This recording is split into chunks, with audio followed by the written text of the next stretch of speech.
विश्व को उत्पन्न पालन लय करने वाले हैं ऐसे परमात्मा। तापत्रय विनाशाय, हमारे जीवन के तीनों प्रकार के तापों को जो शमन करने वाले हैं। यानी भगवान की वही वाली बात हो गई ना कि जब तक प्रभु से जुड़े रहोगे, प्रभु का नाम सच्चे मन से लोगे, ध्यान प्रार्थनाएं सच्चे मन से करोगे, तो जीवन के जितने भी कष्ट हैं जिनमें हम जल रहे हैं उनमें तुरंत शांति प्राप्त होती। देखिए वर्षा तो हर जगह होगी, है ना। वर्षा के मौसम में निकलोगे, वर्षा चारों ओर पड़ी होगी, पर छतरी होगी तो बच जाओगे, और छातो ना भयो तो भीगोगे ही भीगोगे महाराज। वैसे ही जीवन रूपी इस संसार में दुख रूपी वर्षा होगी होगी। दुख के लिए, कष्ट झेलने के लिए पूर्व में जितने प्रारब्ध कर्म किए वाको तो कछु भोगना ही पड़ेगा महाराज। उसी के लिए जन्म है जो आए दिन परिस्थितियों के रूप में खड़े होते हैं। ये हमारे पूर्व के इस जन्म के सब भोगों का समन्वय है। लेकिन प्रभु के नाम का छाता होगा, ध्यान का छाता होगा, तो आपको उस वर्षा का प्रभाव नहीं होगा। थोड़े बहुत छींटे आ सकते हैं, पर छाता है तो आप भीगोगे नहीं, बच जाओगे। उसी तरह से प्रभु का नाम, सद्गुरु की शरण, और अगर प्रभु से जुड़े हुए हो तो प्रभु इस संसार में आप पर छाता का काम कर देना, छत्र, छत्र छाया। तो इसलिए कहा तापत्रय विनाशा। तीन प्रकार के जो ताप होते हैं, दैविक, दैहिक, भौतिक। देवीय दुख कहते हैं, दैविक दुख कहते हैं ये आपदाएं जो महामारी आई है 2 वर्ष से, अब चलो टाटा गुड बाय करके दिखाई नजर आ रही है, और भगवान करे ये दोबारा लौट के ना आए।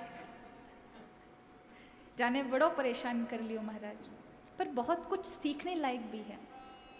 कहीं ना कहीं हम सब मद में आ चुके थे, अपना मौलिक स्वरूप भूल चुके हैं। लोग निजी स्वार्थ में, अभी भी आप देखें कई लोगों का तो स्वार्थ छूटा भी नहीं है। हमें कहीं ना कहीं ये चिंतन करने का समय था कि अपने आप को सुधारें, कहाँ आप लोगों ने गलती की है। पर कई बार ऐसा भी होता है, इसमें बड़ा कष्ट भी है। कईयों ने अपनों को खोया है, बहुत लोगों ने अपनों को खो दिया। अब उसमें ये नहीं कह सकते कि वो सब पापी लोग थे जिन्होंने, कई तो ऐसे, जरूरी नहीं सारे के सारे पापी हों, ऐसे धर्मात्मा जिन्होंने अपने जीवन में कभी कुछ गलत नहीं किया, ऐसे लोग भी चले गए। वो कहते ना, कोई शास्त्रों ने कहा है कि कोई अज्ञानी, कोई मूर्ख एक चीज गलत करता है और विद्वान भी भोगते हैं उसको, महाजनों को भी भोगना पड़ता है। एक अज्ञानी व्यक्ति सड़क पर कील ठोक जाए तो पैर पड़ने वाले जितने भी वहां निकलने वाले बुद्धिमान हैं उनको भी चुभेगी चुभेगी। उसी प्रकार से किसी एक मूर्ख की भूल से, किसी एक ऐसे अबोध की भूल से सबको भोगना पड़ता है उस कार्य को, उस चीज को। तो इस महामारी ने सबको परेशान किया है। ये भी एक दैवीय पीड़ा है जो सब पर एक साथ ही बीती।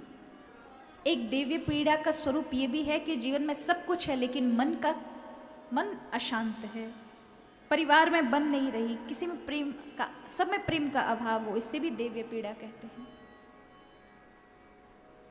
दैहिक पीड़ा माने तन सुखी नहीं है, सब कुछ है लेकिन तन बीमार है।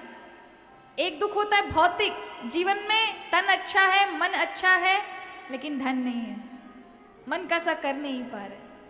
तो 3 प्रकार के तापों से प्रत्येक व्यक्ति कष्ट में है, और जो प्रभु की शरण चले जाते हैं, प्रभु इन तीनों तापों से, अब ध्यान रखना दुख शब्द नहीं आया यहाँ पर, क्या शब्द है? ताप। दुख और ताप में अंतर होता है।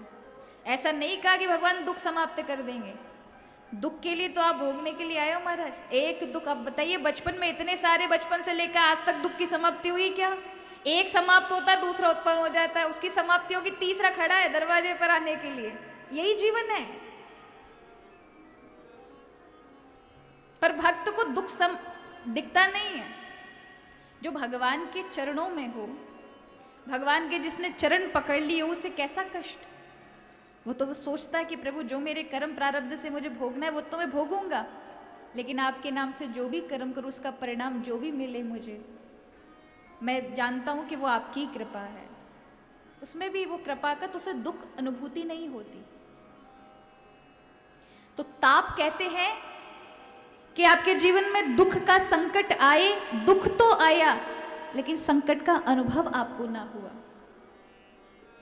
गरम पात्र है, किसी पात्र में कोई चीज रखी है, जैसे कि जल रखा है, जल गर्म हो रहा है, जल गर्म हो रहा है और आपने गर्म पात्र जो अग्नि के ऊपर जल रहा है उस पर उंगली डाली तो आपकी उंगली जल जाएगी।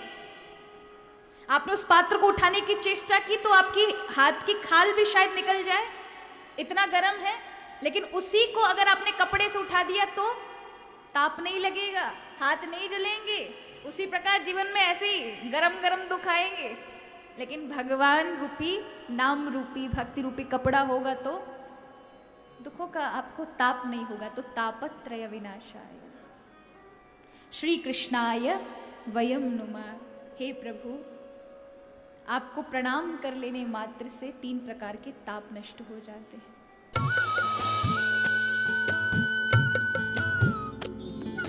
सर्वधर्म संगम, धर्म के सच्चे प्रहरी।